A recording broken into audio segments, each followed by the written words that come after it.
We love shooting, hunting, and educating. So if you want to learn about long-range shooting, you're in the right place. This is the Long Range Addicts Podcast. Shooter ready, stand by. All right, thanks for joining us on this fine Wednesday afternoon. It's been nice here finally in Utah. I'm so freaking sick of the cold. This COVID shit's got us all indoors. Now we want to go outdoors and hang out and do our fun stuff. You know, the shitty thing is, here in Utah, and I don't know where it is, how it is everywhere else, but like at state parks, you can only go to the state park that's in your county. So, like, if I want to go fish at Otter Creek, which is one of the best trout fisheries in Utah, I can't because it's in Paiute County. So I'm shit out of Didn't luck. they just change that this week, though? Only some of them. It depends on the Yeah. county. So, That's like, true. Otter Creek and those can't. Summit County can't. Some of those. And I'm like, son of a. I just want to go fish. Yeah. By the way, go get a fish tank at damn Costco and fish and go in the backyard or something. I was going to do a spring bear hunt in Idaho, and that can't buy a tag. I know. It's like the first year that I actually want to go on a spring bear hunt for the last little while, and I can't. I guess there you go. Freaking you take your opportunities when you get them, right? Yeah. If that hasn't taught us all something. Anyway, again, sorry. Had some technical difficulties. We're back. We're happy to be here. Tonight we're going to have a little bit of fun. It's going to be, we're going to change it up a little bit. I always like, listening to someone talk and ramble on about products is always good. There's a lot of good information you can learn, but I like changing things up. And these guys came to me with a new idea, and I liked it. So we're going to play with it tonight.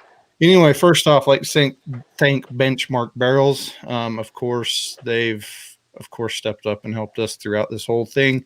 Hopefully here in the next little bit, we're going to start adding some special deal codes that you guys, our listeners, can go click on or go use at some of our sponsors or some of the people that we work with. I know I've got a couple. One I might release here a little bit later in the show from Fix It Sticks.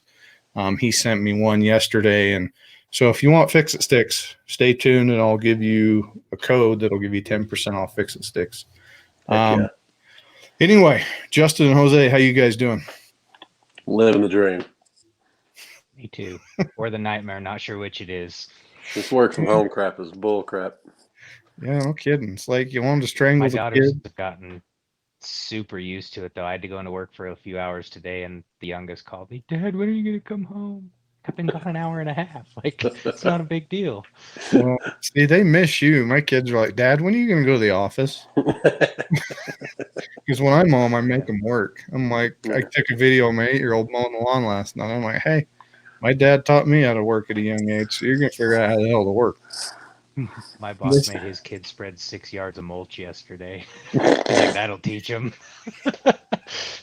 Nice. Yeah, my mother-in-law did that to my brother-in-law. He caught him sneaking out of the house. They made him go dig a giant hole in the backyard. I'm like, well, that's the way to do it. Don't beat them. Just make them freaking go do manual labor, and they won't do it anymore, right? You get over a beating.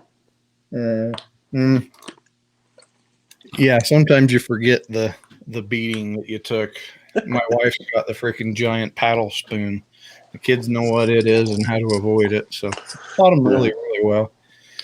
Anyway, so Jose and Justin came to me with this idea of, you see a lot of people asking the same freaking question on forums, on YouTube, on Facebook, wherever. It always ends with "and go," and that's the most ridiculous thing. Right. And it's like, seriously, if you would have searched it for 5 minutes before, you could have figured it out. But here you go. Let's do it all over again, because we don't have anything better to do than sit and type on the damn keyboard anyway right now as it is. So, but they came to me with this idea, and they want to kind of go head to head on what is better with something and not another.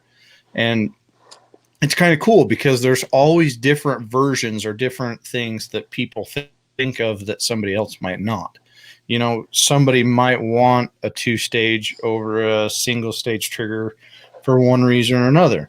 So what we're going to do is I'm going to come up with a topic really quick. I'm going to say what it is. I'm going to give the first person 3 minutes to plead their case. It's kind of going to be like a democratic debate thing. Democrat, we don't better not say that here, but it'll be a debate.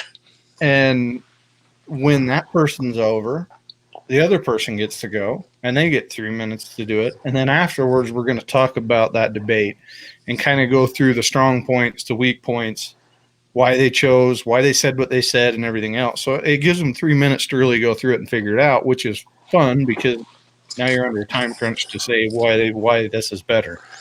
Maybe and you might actually have to plead the case of something you don't actually are fully on board with. Yeah. Good luck, Justin. That's because you already told me we couldn't debate the topics I wanted to. So yeah, we better not go down that road. We're a family-friendly show. Or is that something different? No, this would have been fine. If we run out of time, we can bring it up and watch Jose get mad. I wouldn't get mad. There's only one right answer. Stir the pot. No. Anyways, all right. So let's get started. Let me come up with one real quick. I'm going to, I've got the timer here in front of me. Let me turn it back on. Come on, girl. I'm going to have the Face ID. Forget about that. So we're going to randomly pick something, and I'll have one of them start. Now, mind you, these guys haven't really practiced this, so it might be interesting to see how they're going to go, and I'll give them a few seconds before I start it to kind of gather their thoughts on how they're going to approach what they're going to do. So, without further ado, let's get started on it. So, optics. First focal plane versus second focal plane. Hear it all the freaking time. But I'm going to change it up because I know which one of you guys likes first focal plane and which one likes second focal plane, so I'm going to flip it. So, Justin, first focal plane, go. Well, I love first focal plane. That's my normal preference. Okay. My thing is, everyone always talks about you're going to hold or you're going to dial, right? And a lot of people want to talk, they want locking turrets. Like all of these features that they want in a scope always come down to how are you going to make your correction. And so I have never understood the guys that are like, well, I want to dial for elevation and hold for wind, and then they want a second focal plane scope. Like, why on earth would you cut yourself short with that? So for me, and it's application based too, right? We're assuming that you're potentially hunting long range. I have found it way more beneficial to be able to dial that magnification back and either pull a little mirage out, and get that bigger field of view to catch your trace a little easier. That's just what I do. I shot prairie dog a few years ago at 1,404 yards. That's on 14 power. Like 14 power on a second focal plane scope, I likely would have covered that whole prairie dog up by the time I dialed down there from the 24 that I started at, because the reticle would have been almost double the size. So for me, it's all about consistency. Every time I look at a hash mark in that scope, I want it to be accurate. If I want to dial or hold, it doesn't matter, right? Like every magnification I could be on, it's good to go. And the argument of, well, you can't see them at low power, that's not true. You can't see certain first focal plane reticles at low power. And frankly, I don't care about the subtensions at low power. I want it to look like a duplex. So a lot of those reticles do a good job. They may give up a little on the windage or elevation, usually on the windage, on how far out their marks go for precision. But if that comes in and looks like a duplex at the lower power so I can make a close-up shot, that's all I need. So, I'll shoot a second focal plane, but I generally want a first focal plane. Just, it's idiot proof. And I'm an idiot, so I need all the help I can get. That's it. That's pretty simple. That last point was pretty solid. It is. That you're an idiot. Well, I have missed enough. Sorry. Like, I legit, that's my thing, right? I don't like shooting at 24 power most of the time, which is what most of my scopes were. So by the time I dial down a little bit, I'd inevitably make a correction on the turrets based off what I was seeing in the reticle and be wrong. So eliminating that just makes it easy. Right. And, if you're missing a target or anything, you're going to want to make sure your field of view is as big as it can be in case you're way off on wind or something downrange on target so that you can hit what the hell you're even aiming at. You could be, if you're zoomed too far in, you could be shooting off of the side and not realizing it also, or thinking it's going into a brush or something. So that was a pretty quick pretty quick analogy. So you ready, Jose? Sure. All right. I'll just let it go. So for long range hunting, second focal plane makes a ton of sense. I mean, at the end of the day, right, you got to think, if you're talking about long range hunting, you're probably buying some sort of at least decent quality scope, right? You're not talking some $300 Nikon Pro Staff, off the shelf. You're talking something better. It's going to have some sort of reliable turrets, both windage and elevation. And frankly, that whole windage thing, if you're hunting and having to think about, crap, am I holding, 4 MOA or 6 MOA? It's probably just means that that animal probably, at least in my book, within my restrictions, wouldn't be shot at, right? Like with an animal, I'm going to take ideal conditions as compared to compared to a competition, right? So now if I'm running also on my hunting scopes, I'm probably going to be, something like a 3-18, a 4-20, something like that. If I'm worried about what I'm holding on the reticle, it's because I've had a lot of time to think about the shot. And I'm probably just going to be at max power anyways. At anything less than max power, I'm just going to, the situation in my mind will 95% of the time dictate that I would have just dialed that shot, right? So as far as the holding, if it's a shot that I have to hold either elevation or wind, I'm probably going to be up there at max power anyways. And it's going to be something pretty simple to do at that point, even in competition, right? I mean, on a second focal plane at 20 power, you can just a lot of times run the whole match at 20 power. You can just leave that second focal plane. I mean, the second focal plane is not going anywhere, but it's plenty useful. And personally, especially on hunting scopes, I would say that I lean the second focal plane direction just because it is so much easier to see, and that I like that it doesn't grow or go down, right? I mean, Justin made the point like, well, I just want it to look like a duplex reticle at low power. I've seen quite a few first focal planes, especially some of your more popular reticle choices in first focal plane, that at 3 power or at 5 power, whatever that low is, you just can't see it. At least my eyes can't see it. And with the second focal plane, that's never going to be an issue. So second focal plane, I think definitely gets beat up way more than it should, just because people want something to argue about. And the fact of the matter is, when you're going to use the reticle, most of the time, the implication of the design of the scope is such that it's ready to be used for that application. Right. Let me go back. Sorry, I'm still learning how to use this damn program half the time. So there's some really solid points there between, and a lot of it, as these guys have stated, it's application, right? So depending on what you're doing, you get a lot of questions. You see it online. Okay, I'm going to go buy my optic for shooting long range, just shooting targets. So would you guys say the premier would be first focal plane if all you're going to do is shoot targets, right? So let me clarify. I actually I think I own one second focal plane scope, and it's just because I won't get rid of that scope, not because I only want second focal plane. So yes, and I would say two. I'm looking to sell one, and the other one's a 3-15 Night Force, and I am totally okay having a lower power scope and second focal plane. Yeah, because 15 it's is the same. Fine. Yeah. Yeah, and I've got, I shoot my USOs. Even though they're a 25 power, I never go over 20 power usually, unless I'm shooting a 100-yard group. I mean, that's the only time that I really need to zoom in and see exactly what I'm pinpoint shooting, right?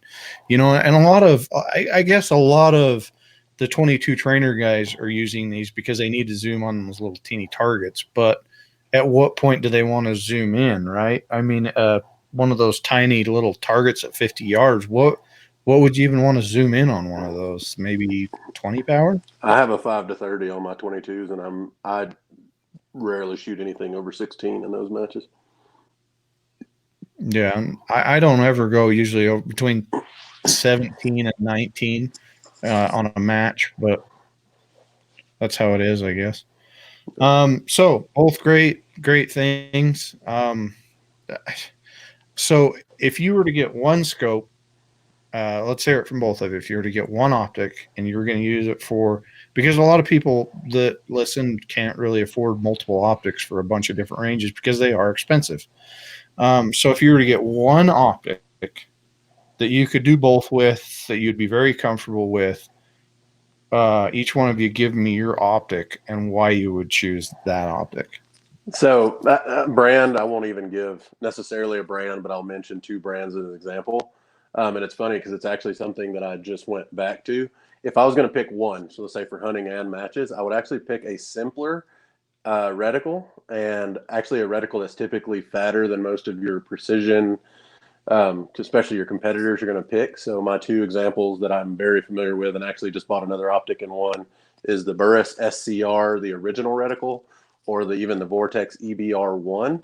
And the reason I say that is because all the subtensions are actually plenty capable. I mean, they require some getting used to for matches, but they're plenty capable for holdovers and matches. But they actually, even in a first focal plane, are still fat enough you can see them on low power. Like I actually just went from a 3-18 SCR2, which is pretty thin. It's kind of a EBR7 Mill XT Trimmer 3 type reticle.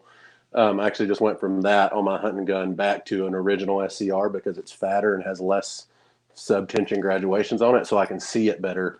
And so I would use the Vortex example. Like everybody's like, oh, that EBR1's so fat. Well, for a hybrid optic, if I was going to have a hunting gun and a match gun in the same optic, I'd go first focal plane and something like that, a very simple non-Christmas tree reticle. You'd be able to see all your misses and adjustments and all that. It isn't a busy reticle. I'd probably be picking something like that. So I actually was in this boat 4 or 5 years ago. I sold 4 scopes and bought one. So I literally ran one optic on 4 different rifles. And I went with the Collis, and I did something similar to Jose. I wanted first focal plane. I would be picking up a 6 to 24-ish, 5 to 25, 6 to 24. I think that's, if I could only own one scope, that's the mag range I would run. And then I'm the same way. Like is it the skimmer reticle in Mills that's just subtensions on the vertical and the horizontal hashes? There's no Christmas tree. Yep. I love that. And that's how my MOAK reticle is too. And again, I lose some out on the windage. They don't run it very far out there, but it's so that it functions at lower powers. And brands aside, I'd be in that 24, 5 to 25, 6 to 24 range, first focal plane. And if it's got a Christmas tree in it, I want it very minimal. Like maybe just a couple of dots. I'd get crucified for it, but like Burris has that full-filled E1. It's actually a ballistic drop reticle, but it's got a couple little wind dots on it. Something like that actually wouldn't be bad for a hunting gun, but I'd rather have it not ballistic drops, have it actually be, MOA or mill, but just have a dot or two out on the wind somewhere would be okay with me too. But I do not like the busy Christmas tree reticles for hunting. They confuse me. I could do it, I just don't like it as much. Right. And I on most of my comp reticles, they're all the H59, which trips out a lot of people. And honestly, I don't know why, because I predominantly dial still. So whatever. But there are a few new reticles out that I'm really intrigued with. But the biggest thing is just understanding and knowing your holdovers, because in a hunting situation, you're always in a hurry anyway. And a lot of times you don't necessarily have time to dial, right? You've got a quick shot depending on where it is. And sometimes you do. I mean, sometimes you can lay down and make that really long shot and make it count. But for the most part, when I hunt and it's in the thicker stuff, you've got very short time. You're trying to do a holdover real quick. And, going out practicing with that's big to me anyway. But no, that was a great talk. Call me crazy, but I actually wish somebody would venture out and make a super lightweight, great glass scope, kind of like the Vortex Razor LH, the original, not the one they just came out with, that had a first focal plane semi-fat reticle where it was still a capped elevation and capped windage. So you saved all the weight from like crazy turrets and stuff, but you could actually hold over with the reticle. Maybe I'm weird, maybe I'm in the minority, but to me, that would actually be a great hunting gun. You zero it at 200 yards, you got your little dope chart on your cheap piece for 200 to 600 yards. I think that'd be insane. And you'd have a really lightweight and could put all your money in glass instead of turrets. But would you want hold unders on it too, in case you were sitting up, or would you just hold on hair? No. I mean, depends on cartridge, I guess. You just hold on hair for most part at 200 yards anyway. Yeah, I mean, honestly, like anything from my 223 to my 6.5 PRC, the difference between 300 and 100 is less than 3 inches. So on a deer, I'm going to hold dead center anyways and not think about it, right? So, I mean, if I'm zeroed at 300 and had a deer standing at 100 yards, I'm not going to think about it. I'm going to hold dead center and pull the trigger, So Right. Yeah, most of the time you got buck fever and you're shaking like a dog shit peach pits anyway. so you just hold dead center. Exactly. You're like, I saw hair. I swear I saw hair. So I pulled the trigger. How many times have you heard that when you're hunting? Yeah. I saw hair. I pulled the trigger. I've Well, done what it. hair did you see? Was it leg? Did you shoot? There's a story to that too. There was, oh man, I could go down that road. There was a story at Barnes we always laughed about a guy pissed off about how many times he shot an elk and it never went down fully. And he sent us a picture. Hopefully the guy never listens to this, but the guy sent a picture. He shot the elk everywhere but where there was a shot of killing the poor damn animal. I mean, shot it in the hoof, shot it in the freaking like way. There was all sorts of shit that he shot, and I'm like, no wonder the freaking thing didn't die. A poor animal. Good hell. A little, maybe you need to go back to the range and think about what you've done here. But it's our fault, right? Right. We built shit. Yeah. Anyway, I could tell you the full story, but it'd take too damn long. All right, let's go to the next one. I think that was good. We hit some points there that some people can really think about when they're making a decision. And if they can't afford one, a couple scopes, great. If you can get a couple more budget friendly ones, that's great too. Next up, let's go. This is always a good one. 30 cal and up, 284 and below. Lovely. Jose gets to go first, and you get to assign him his topic. All right, deal. Make Jose talk about 50 cal. Let's go 30 cal and up, Jose. Okay. Well, I think 30 cal and up, right? I mean, like, what's the obvious answer for why 30 cal is superior? Straight up kinetic energy on the animal, right? I mean, yeah, you hear everybody say it's the Indian, not the arrow, blah, blah, blah, shot placement, blah, blah, blah. But the fact of the matter is, I'll give a personal story. You talked about that elk that guy shot everywhere, but whatever. I killed a prairie dog at 820 yards with my old 280 AI. And a week later, I missed an elk 3 times at no crap less than 80 yards and ran out of ammo because I had my backpack sitting way back and he ran away, right? Like, sometimes it's the best shooters are still going to suck is what I'm getting at. And the fact of the matter is the 30 cal and up is going to dump more kinetic energy. It's going to be more forgiving when that shot placement isn't perfect. The other thing, man, I mean, I think you can design a gun to be more ergonomic, to reduce the recoil. Obviously, if you look behind Cole, there's a lot of money sitting there in fancy guns, right? You can design a gun to reduce that recoil, to be more ergonomic, to be easier shootability. And the fact of the matter is that those bigger guns, you go up to something like 338, even let's get out of the 300s and go to the 338. Man, the bullets you can pick, not only the sheer energy they drop on the animal, but the BC, the wind bucking ability, just the sheer forgiveness to get on that animal and drop him quickly, no tracking, bring some meat home. It's a pretty easy answer. Right. And I was very surprised last year. 338 Lapua was one of those that I wanted forever. I don't know why. It's just one, even though it cost so damn much to shoot, even though I got really lucky and got a lot of ammo for it. But I was always scared. I'm like, I'm not going to be able to stay on target with that big round, shooting a 300 grain bullet as good as I think. And so a shout out right now to Silencer Co. Silencer Co. sent me their Harvester Big Bore. Now, don't think I am the expert opinion here on silencers because I'm not. But I put that on my gun and shot it. Well, I actually shot it at PRE, Precision Rifle Expo down in Georgia. It was the first time I shot that can, and it blew my mind of recoil reduction and noise. Yeah. When I say that 338 Lapua kicked like my 308, I 100%. It blew my mind. We did a couple of videos just like shooting it offhand, staying on target, and it was amazing what you can do with something like that. Now, you want to pack that thing around? Probably not. I mean, we can go down that road of weight on guns too, and that freaking pop. But okay, so Justin, you're up. So it's kind of like the big truck with the short guy that hops out. That's how I feel a lot of these Magnums are. Right? How many times?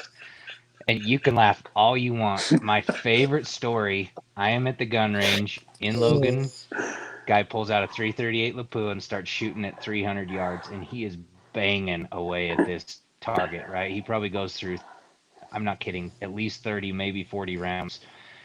And I'm watching the dust fly up, and he's quite a bit low at 300. I'm like, hey, you need to dial up. He's like, no, no, no. The bullet still hasn't come up to the bore line because it's sighted in for 500 yards. And I'm like, you're a dumbass. You're hitting 4 or 5 minutes low, right? You're 15 plus inches. Anyway, he was a guy that believed that magnums were going to kill everything and that he had all he needed, and he couldn't hit paper hardly at 300. Compare that to the guy that walks out, with his new little 6.5 Creedmoor, his 3.0, well, not his 3.08, 6.5 Creed, 7.08, 243, and they're comfortable, right? They shoot them a lot. They shoot them all year round, and when it comes time to put a bullet on fur, they know where they're going to hit. They're not afraid of it. They put hundreds of rounds down it potentially in a year, and they make the shot. So, I do think sub-calibers are plenty capable to kill big game at distances further than they used to, right? 300 yards used to be a real long shot, and people thought you needed a 300 Win Mag. I would shoot an elk with my 6.5 Creedmoor at 500 yards and not even think twice as long as the wind allowed for it, right? Like if I felt confident in the shot, that cartridge has enough to do it at that distance. So I shoot squirrel rifles. That's the inside joke. I really love them. They do well for me. It's not to say that I wouldn't shoot something bigger, but it's just you can crank a lot of performance out of a smaller cartridge and still make a clean, ethical kill. So shoot what you're comfortable with. Hitting them where it counts is Right. way more important than how big of a bullet hits them.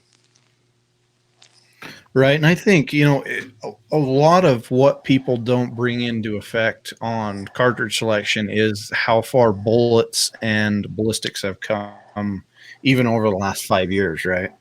It's amazing what ballistically a bullet can do and choosing the right bullets. I mean, we can go down that road one of these days too, but a lot of the 6.5 projectiles have a lot of terminal performance, and they'll do the work. They'll do the job as long as you put it in the right spot. But it's amazing to me how many animals you see with bullet holes. Looks like a freaking Al Pacino movie drove by, and the poor animal got shot 3,000 times because they didn't know, where to hit.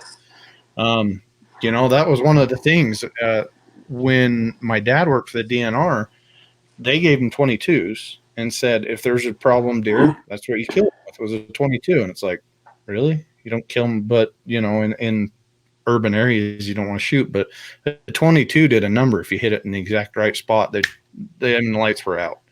And that's the crazy thing is it's all about shot placement when it comes to a lot of that stuff and how it goes. But so what do each of you use? What is your go-to caliber for hunting, and what is your max effective comfortable range with that caliber?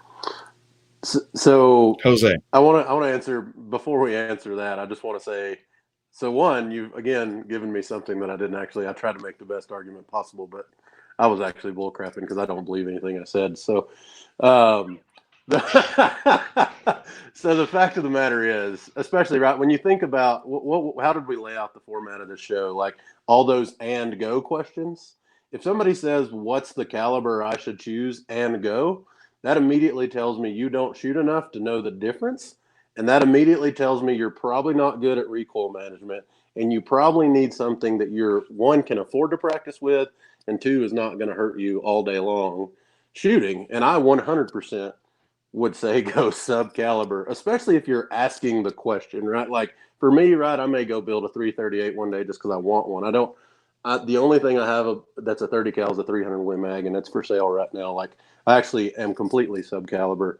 But the fact of the matter is, if somebody's asking what should I go with, you hit the nail on the head, man. With the bullets you can pick, with the cartridge selection, 7 SAUM, 6.5 PRC, 6.5 SAUM, something like that. Dude, you can get, I think Justin, what's the number we've talked about before? Like people say 1,200 foot-pounds of energy and 1,900 feet per second for minimum expansion for elk, right? And even less for deer, maybe. Dude, you can get a 6.5 PRC with 147s or 156s to do that well past 1,000 yards. So now you take the recoil of a 9-pound 6.5 PRC versus a 9-pound 300 PRC, you're gonna shoot better, especially as a learner. If you're not, 10 years in a long range shooting, you're gonna shoot better with that PRC. And the fact of the matter is, there's plenty of energy there, and now you get to make a better shot placement. Is what I think. Thoughts there, Justin? So I sit on both sides of the fence.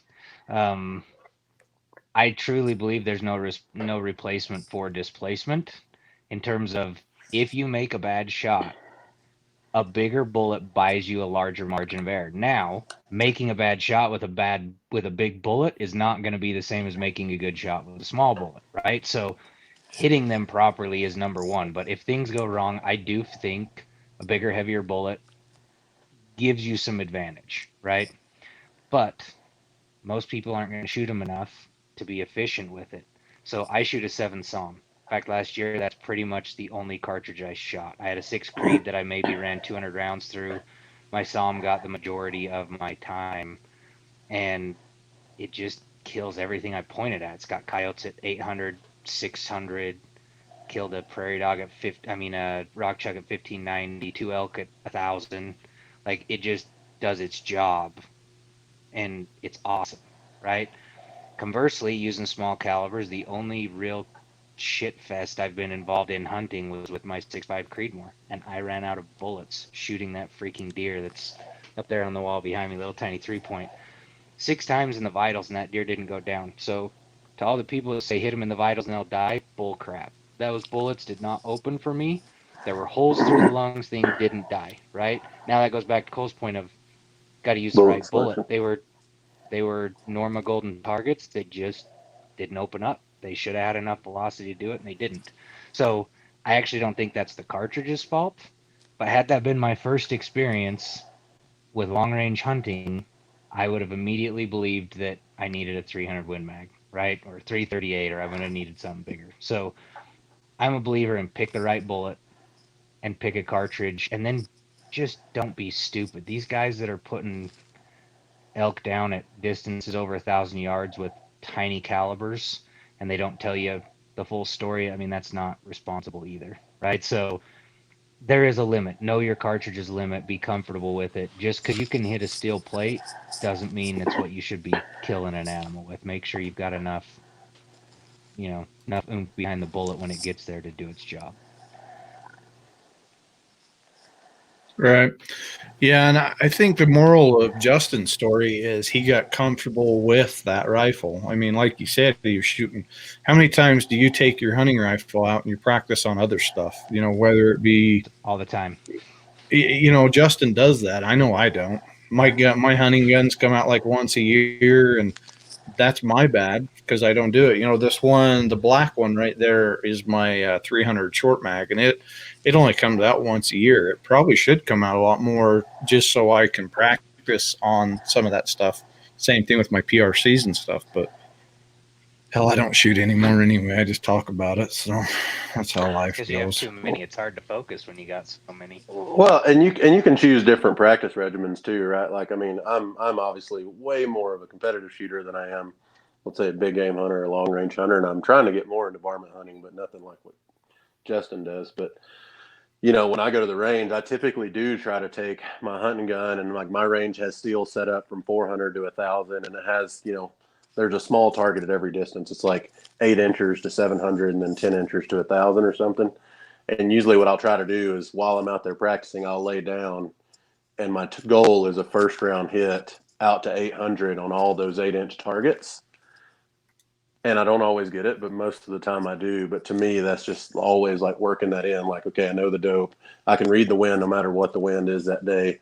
With a 6.5 PRC being pretty forgiving, And that's just, that is just like the repetitious practice. And then closer it gets to hunting season, I may go out and do some different, more specific stuff, but to try to work in the hunting gun a little bit with just how much I shoot my match guns at the range. Right. Yeah. And we can get into understanding ballistics. I get asked a lot by a lot of different people, I shot this elk with this bullet, and there's a bullet that keeps coming up more and more that people think is great for it, which it can be at times, but I mean, that's another story. We can get into that later, but, this one's a good one. Triggers, 2-stage versus single stage. One of those freaking things. Huh? Which one do you want me to take? And I'll go first. Take 2-stage. So with shooting, everything's about an approach, right? No different than golf or swinging a baseball bat. You got to have your rhythm. And once you've shot a good 2-stage trigger and you can get behind the gun and breathe and relax and get on target, and you take that first squeeze out and you hit the wall on the second stage, and you just got to breathe on it and it goes, there's some real power that comes from that. Like, that's all you need, right? It gets you in the moment, and it sounds dumb, but you can reset too. So if you're up against that wall and you feel something's all of a sudden not right, you just let out, and it's like a physical release as that trigger goes forward, and it lets you clear your mind and start back over again. So for me, a 2-stage trigger is all about control. You can kind of take that first stage out while you're zeroing in on that last little bit, getting your wobble, as minimal as possible. And then when that sight picture looks right, you just give it that last little flick. So to me, it truthfully is just approach and consistency and kind of that habit. And that's why a 2-stage trigger works really well. And potentially they're safer if they're an actual 2-stage, right? So, but for me, it's more about the approach. Yeah, it depends on what you've got a set to. A lot of guys have them set to like 4 ounce, and you breathe on the pour thing and it goes off. But yeah, the wall is something that a lot of people talk about and a lot of people don't understand. It's interesting. So Jose, you're up. Well, the 2-stage was cool. Like, I don't know, back in World War II with tons of creep, I guess, but I'll stick with the 1-stage. So, at the end of the day, Justin's right. It can be like golf. You can make good form, blah, blah, blah. But the fact of the matter is, whether you're hunting or whether you're competing, anything but just shooting at a square range, sometimes adrenaline's up and you're not thinking, right? And so kind of going back to the forgiveness of the bullet, like what trigger is going to be more forgiving? Well, if you've got a 1-stage with no creep, wherever the crosshairs were when you touch the trigger is that's where the bullet's going. So then it's up to you, right? Like, to me, a 1-stage is a lot more forgiving. And I mean, even it comes down to like pistols, man. I just hate creep. Like, just a good trigger and a bad gun is better than a bad trigger and a good gun to me. I'm just saying, like, well, not a bad gun, but a mediocre gun. And the single stage is that for me. No creep. I touch it, and when my mind thinks to engage weight, that's when the gun goes off, and it's just that simple. I much prefer a single stage. Both great arguments. I've seen a lot of controversy over this online about barricades being one of it. They like the 2-stage where you hit the wall in it. I don't know. I've tried both, and I don't know. I've always reverted back to single stage, because if it's a good trigger and you spend time behind that gun, you know where it's going to break anyway. So it's not one of those things that you really need to have that first break. If it's a good, clean trigger with a clean break, and it stops right there at the end, where the reset is. To me, a single stage is what I want to shoot. But what do you guys both shooting your guns as is? Justin, you're muted. So I will go with this, that I used to shoot it. Can you hear me now? Yeah. Okay. I used to shoot a 2-stage, and I loved it. I really did. Like, when I talked about the approach, it was just part of the approach. The problem with that is I got so used to it that was what I wanted to do every time. And the first time I got behind a rifle with single stage, I went to yank, well, not yank, right? I went to squeeze in that first stage and bullet goes off. And I'm like, oh, good thing I was close already, like, but I certainly wasn't right where I needed to be. So I've just gone back to single stage mainly because it's what I liked better. And I run a Trigger Tech Diamond. That's what I've gotten on my rifles right now. And I really like them. So that's single stage for me. I would shoot a two stage again in a heartbeat, but single stage is what most of my friends shoot, which means that when I grab their guns, it feels familiar to me. And like Jose said, when you're right where you want it to be, you just touch it and it goes off. So it works. Yeah, so I'll actually say that my first two triggers that weren't, didn't come factory in my gun were actually two stage two. That's how I would say I learned to shoot once I kind of really got into the depth of long range shooting. And I loved it. I had a Huber two stage, I had a Timney two stage, and I thought they were great. I mean, obviously they were way better than the factory Remington X Mark or whatever the heck they used to call that thing. But honestly, there is a lot of goodness to a two stage. I actually do agree with Justin's point about I liked that it was just that one extra step. Courtney made a good point for like some of the slower shooters. It's a gut check. Like it's just the process, and that's good. You build that process, and I think to me that first stage does click into your head. Now I also run a Trigger Tech Diamond, and I'm probably about to jump on the Timney hit train as well, just because I like diversity in my life.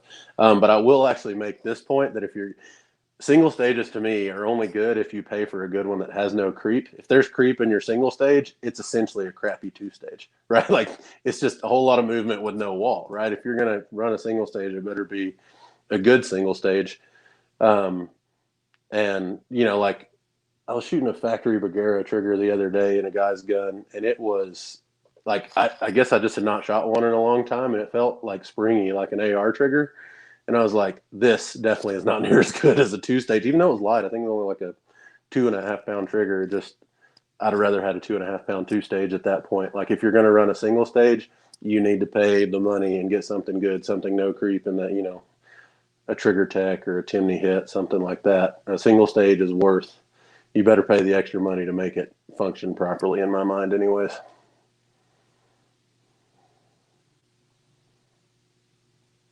You're muted. I've had that exact opposite thing of what Justin said happened to me with single stage. Was I went to pull the trigger, and all of a sudden there was an extra freaking step in it, and I'm like, what the hell just happened? Because I didn't realize it was a two stage. So it goes both ways to where you're like, frick, quit screwing with me. It makes you jump when you're not ready to it. And then it honestly takes your mind a few times to program your brain back to one or the other. So in my opinion, and this, take it for what it is, do one or the other. Don't do some of your guns one and some of the other, because you're going to screw yourself. You're not, it's all in your head, and do one or the other. And one thing that I've been doing with the new indoor dry fire training system has been getting behind the trigger and understanding it better. And honestly, doing little things like that, everybody's like, oh, spend more time with dry fire. It honestly has helped me, because I've started to pay attention to where I'm breaking my triggers where I never did before. And it's like, well, maybe these people were right. Maybe I should have freaking listened. But that's one of those things. And, getting behind different triggers is great, but they also interact different with, when I worked for Timney, I learned to understand how triggers interact with actions, which is huge. The way fire control systems are built, every one of them are a little bit different. And until you felt that trigger in your action, you're not going to know exactly what happens and have a little bit of an adjustment. Because if you're going to put it in your gun, you want to adjust a little bit. Now, Courtney asked straight versus curve trigger. What do you guys think? You got straight. The down pot. What did you say, Justin? I run straights. I just have found I like them better. I don't know why. It just everything I've run now has gone back to a straight. Me too. I've gone to straights as well. I don't know. So what I have found is, and just trying to watch other shooters, call me crazy, but I tend to see a tendency where people drop their finger to like the bottom of their trigger guard and then pull back. And to me, if you're going to do that, the straight just seems to work more efficiently, and it feels the same at the bottom as it does in the middle, as well as compared to the curved, where if you're not thinking about it and drop your hand placement is off and you drop your finger down to the bottom of the trigger guard and pull back, that's a different, I don't know. Maybe it's a total minor nuance, but to me, you're just going to get more consistency out of the straight. Yeah, and that's why I went feels with more consistent for a long time. This is the Timney, the Calvin Lead adjustable. And the reason why I kind of went with this was because of the shoes. That flat shoe, I'd actually turn it towards my trigger finger a little bit in my MPAs with that vertical grip. And I actually used the tip of my finger to push it back. So I didn't necessarily pull. I actually kind of pushed, and it got me a little bit more consistent. Now, everybody else, you can kind of do it what you want, but a lot of how those feel depends on whether it's a stock, whether it's a chassis, whether it's a vertical grip, whether it's a swept grip, whatever it is, each one of them are different. So go play with it. So with that, let's go to the next one. Chassis or stock? Now, this is kind of a two-edged sword because it depends on the application that you're using said product for. So, kind of. Who went first last time, Justin? Yeah. Let's go. Let's have Justin go first again. Chassis. Tell me about chassis. How can you beat the modularity of a chassis, right? Like, they are built. That's the whole point behind them. They're built to be modular. They're like Legos for big boys, right? So, especially if you've got a lot of shooters running your rifle, people with kids, how do you beat the ability of a chassis to adjust everything almost immediately and get it up and running? And then, it saves you the cost of a bottom metal. There's nothing worse. I just bought a stock the other day. Happy as can be to buy it, only to remember you got like $200 coming your way for bottom metal to make it work. So the fact that it comes with all that makes it a great value. They used to be really heavy. Now they've got some lightweight options that honestly are very comparable, especially by the time you account in a cheek piece, an adjustable cheek piece. They're right there with a traditional hunting stock. And then you got the ability to fold them down, right? You can get lightweight chassis folders that are substantially less weight than the folding stocks of more of a traditional stock. So to me, if you're wanting to run a chassis, it's because of the modularity. You can't beat it. And they're kind of just more of a tool, right? They don't look so organic. You don't feel so bad to beat them up. You don't have to worry about some nice wood finish or some beautiful swirl marble pattern you put in the fiberglass or the carbon fiber. You just run them hard, repaint them if you need to later. Yeah, that's good points.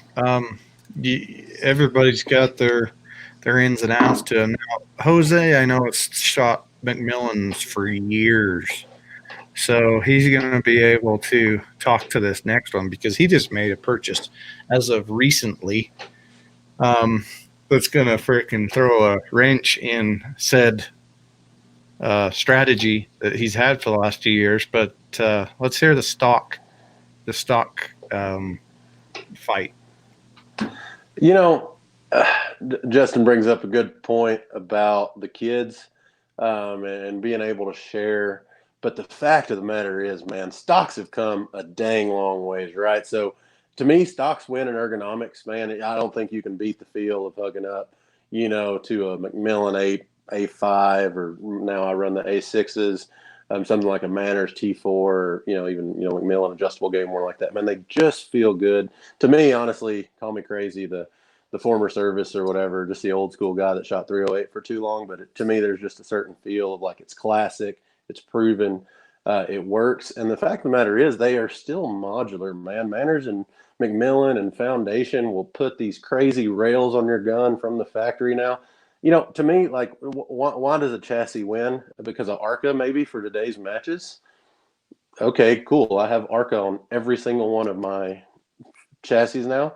Some came from the factory that way, ordered. Some of them I put in myself for like $15 and 20 minutes of work. Like, okay, cool. I took that away. The bottom metal, I don't really mind that. I like running quality stuff like Hawkins. And even just the modularity, right? Like I purposely order my match stock for my big long pull, and then my Voodoo stock actually has a big long spacer system in it, and in about 10 minutes I can shorten it down to where, a buddy's daughter can shoot it. I mean, modularity is cool for chassis, but the fact of the matter is that the good stock manufacturers have come a long way in adding those options, and even the McMillan A10 being with that completely redesigned for a smaller frame shooter, you can find what you want in a stock. And to me, man, they just feel better. Like they're just, I get all warm and fuzzy when I hug up to one. Well, good points. I'm going to weigh in on this one because I've been a chassis guy forever. I started with stocks a long time ago until I found the love of chassis. But I think, in my opinion, Justin hit the nail on the head with the modularity and the ease of use. Whether it be a folder, sticking out of your backpack 30 miles where you can fold it over, whether you can put it in a case, whether you can, like you said, everything's built in. The arc is built in. A lot of the new ones, you don't need a freaking bottom metal. You don't need all the extra shit. Now, one of the big things that set stocks and chassis apart forever was weight. Now, chassis were awesome for competition, but they sucked for putting in a backpack and carrying because of weight, right? That's where the stocks kind of set their precedence. But in my opinion, with the last few versions of stocks coming out, whether it's that new XLR magnesium, which is holy freaking crap and light, the MPA ultralights, even the KRGs like this one back here, it's kind of a hybrid. It's really, really light, and for the money, that's a stellar setup. I mean, I think I paid, it was under $300 or something for it. But so I can't say a whole lot because I've got McMillan's over here, but there's actually a comment here. So stock for hunting, chassis for matches. And you make a good point about the weight. Heavy's good for matches and lights for hunting. So I actually custom ordered my McMillan. I talked to the guys when I was putting in my order and essentially got the whole dang stock made out of what they call the sniper fill, which is usually what they reinforce around the action with, which is a great point for McMillan. McMillan will actually do, you call them, they might do whatever the heck you want. You just got to call them, right? And so I have my McMillan with an M24 barrel on my 223 weighs just over 20 pounds. And it's only a 24-inch barrel, right? And you're like, oh, how does the stock do that? Well, McMillan did it. But what's funny is, so my match rifle is a McMillan for now. It's probably about to become an MPA Matrix, but I just ordered an MPA for hunting because I ordered, like you said, the ultralight folder, which really means, man, all these companies, McMillan, XLR, MPA, Foundation, Manners, everybody, they're all listening to their customers, and we as shooters have more options than ever, and it's freaking awesome. Yeah, and MPA even just barely released that new the Rail Rider or whatever it is. The skin. So you don't freeze your freaking hand to the damn aluminum, which I didn't realize it, but it was a huge issue with a lot of hunters because it got so cold. Put your hand on it, you freeze your fingers off, which that's cool. It's innovation. Yeah. That's legit why I've never bought one. Every time I look, even when they came out with the lighter weight ones, carrying my bow around when it would get cold and you'd be holding that aluminum riser, your hand freezes. Yeah. People are like, well, put gloves on. I'm like, I did. My hand freaking froze. You're holding a heat sink. Like, it's going to happen. And so being able to cover that up is better. The other thing, so I shoot stocks generally. I did just order a chassis. I got a Matrix coming. And I am dang excited to run it, but I want that Matrix because it looks more like a stock, right? It has the features I want in a stock, but with the versatility, more of the modularity and versatility of a chassis, and I'm super excited to run that. The other thing, and the other big holdup for me, is the rear, like I guess you'd call it the butt stock on a chassis. A lot of those on the lightweight hunters don't have a very good section on the back to get a rear bag to slide up and down. And to me, whether that's a mental problem or a real one, I don't know, but it always seems like it's not going to be versatile enough for me, and I'm going to struggle with it. And so that's why I've always gone back to a stock. So I'm excited to run a chassis, but man, every time I get behind, I've never got behind a chassis and been like, wow, that feels great.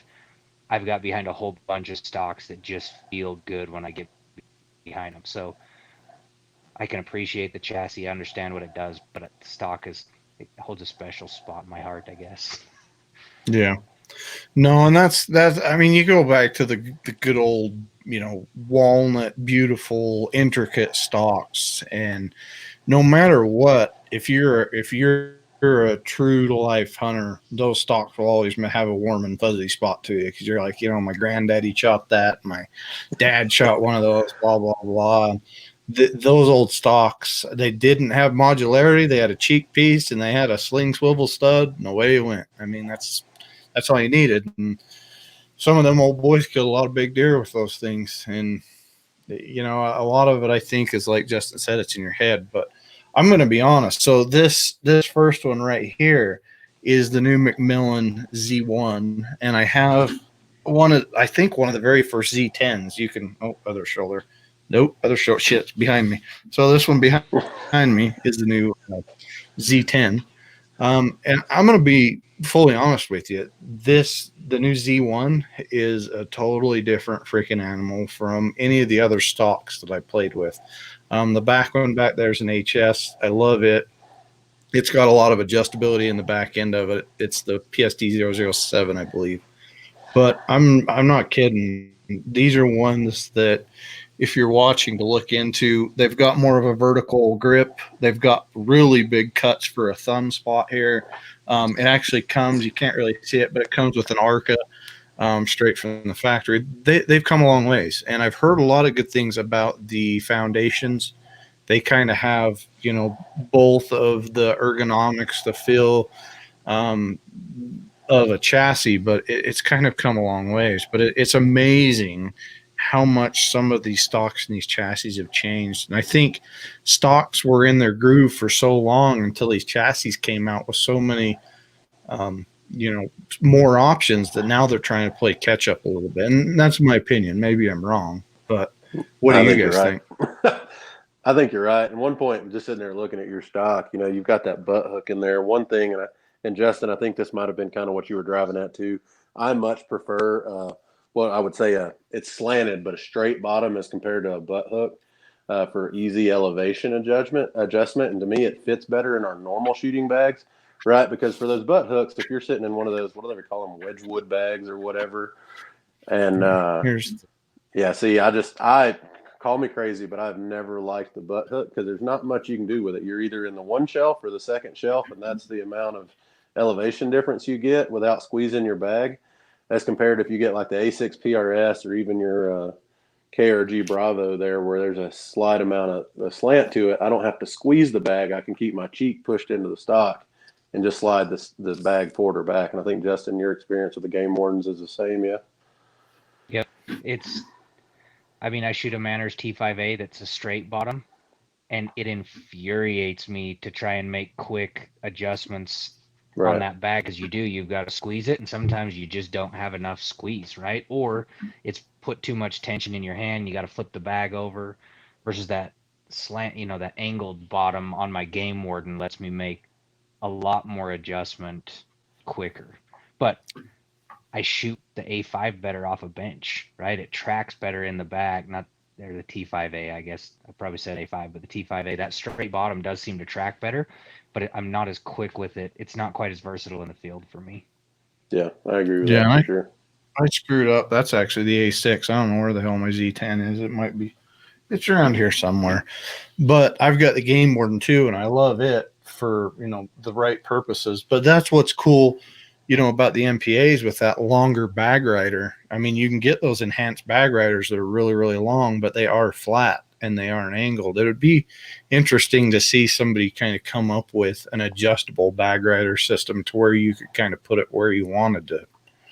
Well, KRG has one that can actually stick to the bottom of most of their stuff. I was just looking at it today. It's not adjustable, but it's a slant. It's a slanted piece, and they have a heavy or a light that actually you can screw it in with through screws into the bottom of any of your KRG chassis.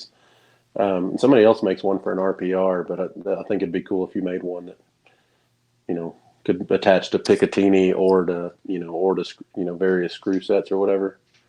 But because then you could take still, your ultralight, like the ultralight MPA or whatever, and still get that ease of use of that angled bag rider.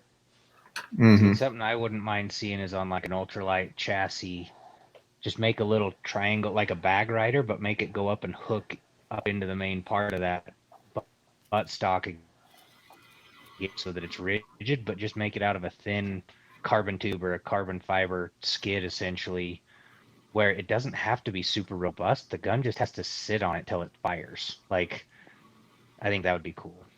Right. I like those also because, like, on my PDC, I have a PDC custom, and it has something like that. And the other thing I like about it is you can actually put your thumb through there and lock into a tripod or something on the back end. And you can completely squeeze your hand and you can lock that back end, to where a lot of the other ones, you just have to rest the buttstock of the rifle on your hand or something else. That way I can completely lock it in with my thumb, just over the top, and I'm really stable that way. But it's just one of those things. I guess you've got to sit and play with it, because I've got that MPA over there's got but it's the short bag rider. It's not the ultra bag rider. Tyler asked, are you a one bagger, or do you carry the kitchen sink with you? What do you guys do? I think that's you, because he shoots me all the time. I don't know. I've got a lot of bags. I've probably got 15 or 20 of them now. Honestly, I don't carry them all with me. I've just bought them to try and see what I really, really like. And a lot of times I just keep going back to, there's a couple that I really like. One of them being the Solo Sack from Short Action Precision. That sand fill, for some reason, just sets the front of my chassis, and it's really, really good. I've still got to play with some of the smaller, like the sticky Armageddon gears. I'm going to be getting a couple of those. I'm excited to try those with that Get Light in them. I've got a bunch of Get Light. I just got to put it in some bags. Those are really, I really like the Armageddon gear. Reeser Precision Armageddon gear, the Game Changers. And I haven't really tried a lot of the others. I know there's the Udders, the whatever the hell, the Warhorse, all those. I think there's good and bads to all of them. What do you shoot? What bags do you use to hunt with, Justin? Hang on, let me grab it real quick. It's made by a local guy. It's just a little tiny, it's a rectangle, right? And then you can cinch it up to get different size, but it weighs 3 ounces. It's got cheap polyfill in it that's kind of lost its luster over the years, so I may need to open it up and refill it. But it's just big enough that when I open it up, it serves as a butt pad. So I have spent many mornings sitting on that to keep your butt from freezing while you're glassing. I've used it as a pillow to take a nap, and where it's got that rectangle shape, it really, you can flip it up. I guess the camera's on the other side. You can flip it up this way to get a ton of height. You can flip it this way or lay it down flat. And that bag has been with me almost everywhere. But I did end up getting a Saracen to try, in case I ever end up going and shooting one of these matches everyone keeps talking about that I need to go shoot. So I don't know. That's what I've used. I had to mute freaking Jose. He's out playing with something underneath his desk.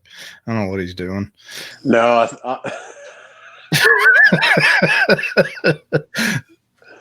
that's my dishwasher upstairs. Courtney's watching. Be careful. No, the actual dishwasher. Oh, yeah. I've got a straight lace bag that looks like that, and I love it. That was actually probably one of my first purchases, was that straight laced. Another good one that I like is I've got another Short Action Precision one that has the holy cow, how did I just forget what the hell it's called? The socket that you put in, you push on it, put it in. How did I just forget what the hell it's called? The QD. A flush cup socket? QD. Yep, the pop socket. No, QD.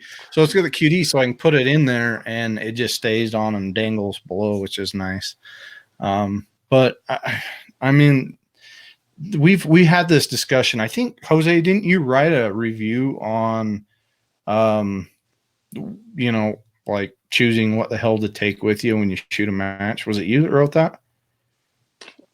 Yeah, I have. Yes. Well, on the POI reviews, did you write that review? I can't remember. No, I think that's somebody else. But Well, you wrote about buying crap to make you better, though, right? oh yeah, that was me. Yeah, that's what I right. meant. Yeah. That's right. Sorry. Yeah. Yeah, it's like quit buying 30 different things and find a couple things you really like and go with it and practice with it. And I think you're going to be fine. So to answer your question, I have a lot of bags, but I think I've narrowed it down to like 2 or 3. A lot of people are using those. I remember I used to shoot a lot with Austin Overman and those guys, and they'd carry a freaking beanbag with them. And I mean, it was a joke for a long time because we'd sit in the beanbags in the middle of a match and chill out and use the beanbag to shoot with. But I think that's kind of gone the way of the. I haven't seen them since, but I have seen giant freaking bags that people use that they pretty much lay on. So yeah, I mean, there used to be a lot of bigger bags, like the No Name tactical bag, or even Trouse makes a couple. I have them that are kind of big, square, kind of put under your arm and between your leg and all that.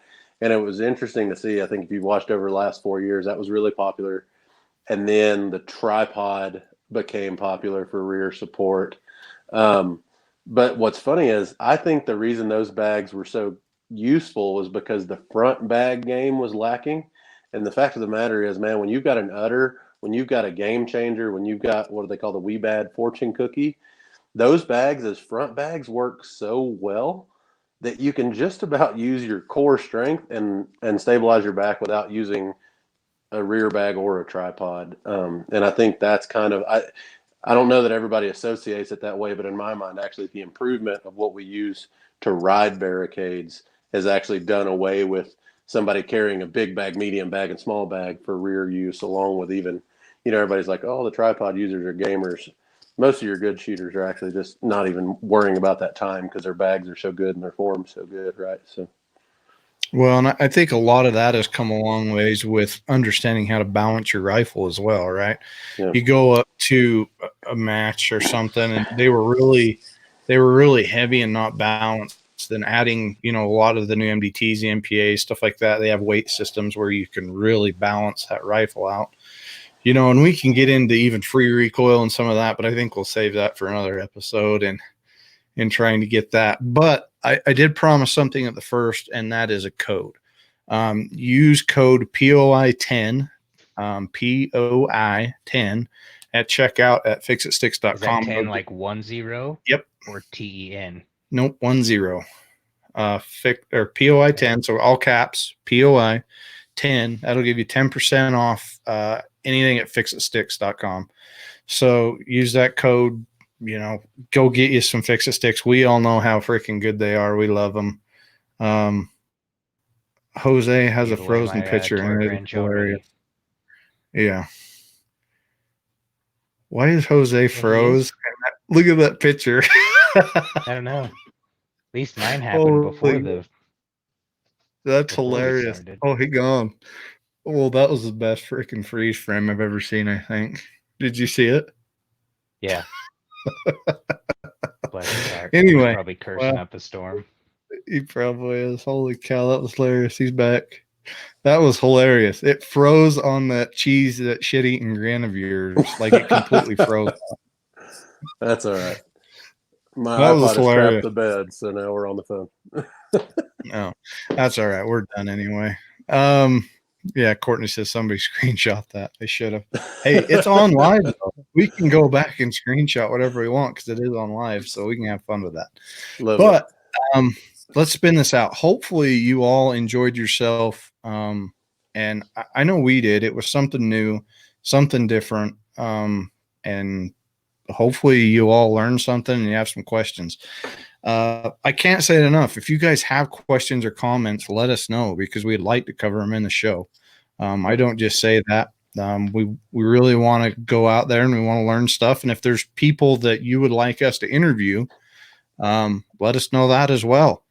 I can reach out to a lot of different people that, maybe other companies can't, and we could make it happen. But I know it'll be exciting to get some more people on here. And I think we need to do some more of these shows because I think a lot of people learn certain ins and outs. But it amazes me how much information people don't understand with small things like triggers, ballistics, different things. And I think we're going to start diving into those even a little bit more with the help of all of our team here and everybody else. And I'm kind of excited. We're going the right way. We've got really good positive traction. And I appreciate you guys for coming on, taking your Wednesday night away from your family and coming on here to blab and tell lies, deceive people. Anytime. Yep. But we will have these two back here pretty soon, and we'll cover some more. And if you guys, again, have anything to cover, let us know. And again, I appreciate you guys. Thanks for coming on. Yep, no problem. See you guys. Yep.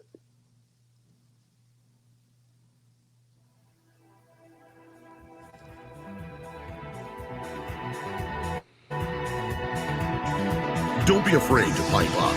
Send us your questions or topics and we'll cover them on the show. Thanks for listening.